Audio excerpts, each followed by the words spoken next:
एक 7 साल की बच्ची रात को खिड़की से बाहर झांक रही थी। वो आसमान पर झलमलाते सितारों को गौर से देख रही थी, जैसे कोई राज जानना चाहती हो। हर रात वो एक नया तारा चुनती और दिल में कहती, काश मैं इस तारे पर बैठकर आसमान की सैर कर सकूं। इसकी आंखों में ख्वाब और दिल में उम्मीद जगमगा रही थी। एक रात अचानक एक रोशन तारा आसमान से नीचे उतरा और इसके कमरे की खिड़की पर आ गया।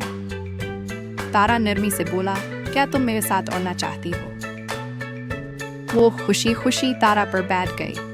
नीले फराक, सफेद पाजामे और नीले जूतों में वो बिल्कुल परी लग रही थी। तारा आस्ता आस्ता ऊपर आसमान की तरफ उड़ने लगा। आसमान में सितारों की जादुई दुनिया थी। हर तरफ रोशनी और रंग, हर सितारा जैसे कोई कहानी सुनाता हो, और बच्ची हैरत से सब देखती रही। अचानक वही तारा बोला, याद रखो, जो ख्वाब दिल से देखो वो जरूर पूरे होते हैं। बच्ची ने दिल से इस बात को महसूस किया और मुस्कुरा दी। इसके दिल में एक खास रोशनी भर गई। अब वो जान चुकी थी कि ख्वाब देखना कितना खूबसूरत होता है। जब सुबह हुई तो इसकी आंख खुली और चेहरा रोशनी से चमक रहा था।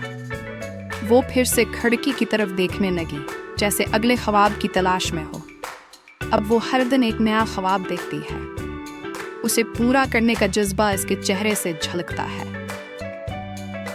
वो जान चुकी है कि ख्वाब सिर्फ रात के नहीं, जिंदगी के लिए भी होते हैं।